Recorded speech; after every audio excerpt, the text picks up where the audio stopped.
Before I packed up my life in Delaware and relocated to South Orlando 11 years ago, the internet had me absolutely convinced of one thing. My new backyard was going to look exactly like a scene out of Jurassic Park. Out-of-state buyers constantly ask me, am I going to step on an alligator when I walk out my front door? Are venomous snakes hiding in every bush? Social media makes Florida look like an untamed wild safari. But after over a decade living, working, and raising a family right here in the Hunters Creek and Meadow Woods area, let's separate the viral clickbait from the actual daily reality. First, let's talk about the science. Because to understand the wildlife, you have to understand why Florida is structured the way it is. By nature, our peninsula is a global biodiversity hotspot.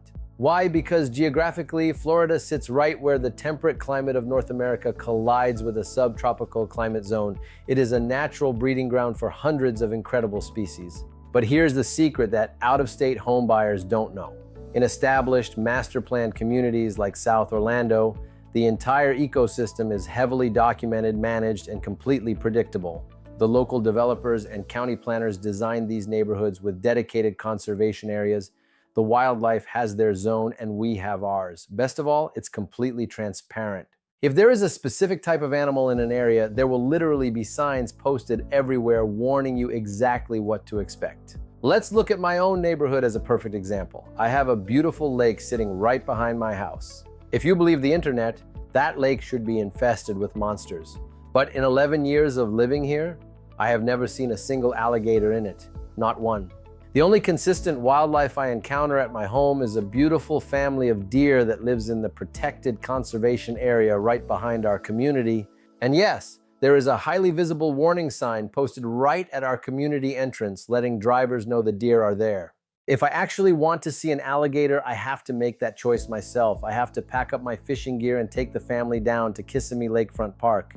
It features a massive lake where, yes, alligators live naturally, but that is their wild habitat, not my suburban front yard.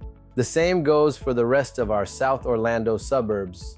Over in Hunters Creek, behind my friend's home, you are much more likely to look out your window and see a flock of wild turkeys roaming the grass, or a family of wild rabbits. Is it rare? Sure, it's a neat local quirk. And while someone did spot a small alligator in a Hunters Creek lake once, it is incredibly uncommon for this established area. Now, let's address the creepy crawlies, snakes. In 11 years of living in Central Florida, I have had exactly 5 encounters with snakes. And do you know what they were? Black rat snakes. They are completely harmless, docile creatures that actually do a fantastic job keeping pests away, and ironically, they are the exact same snakes I used to see back home in Delaware. Unlike North Orlando or Northwest Orlando, where you might see the occasional bear or more serious wildlife, South Orlando is heavily established, safe, and highly predictable. The worst we get on the edges of newer developments in Meadow Woods are occasional reports of wild boars near the heavy woods, but it's nothing serious. But since we are being 100% honest, let's talk about the real wildlife hero of Florida that people freak out about unnecessarily. The little house lizards, or anoles. They are everywhere. They sit on your sidewalks, your fences, and your brick walls. But I always tell my real estate clients, if it wasn't for these tiny lizards, Florida would be completely unlivable. Why? Because they eat millions of bugs, mosquitoes, and pests every single day. They are Florida's free natural pest control. And if you're worried about them invading your house, don't be. Lizards absolutely hate the cold. They actively avoid your air conditioning, meaning they almost never cross your threshold. However, I promise to give you the unfiltered truth.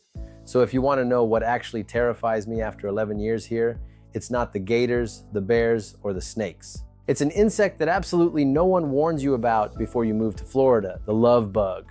Twice a year, usually around March and again in the late summer, these tiny black insects hatch by the millions. They don't bite you, they don't sting you, but they fly around in slow, massive, joined together swarms. They will coat your windshield, swarm your garage, and worst of all, their bodies are highly acidic. If you don't wash them off your bumper immediately, they will literally eat through and ruin your car's paint job. Forget the alligators. Ask any local and they will tell you the love bugs are the real Florida horror story. At the end of the day, moving to South Orlando doesn't mean you are moving into a dangerous swamp. It means you are moving into a beautiful, established, and highly managed community where nature and neighborhoods coexist perfectly.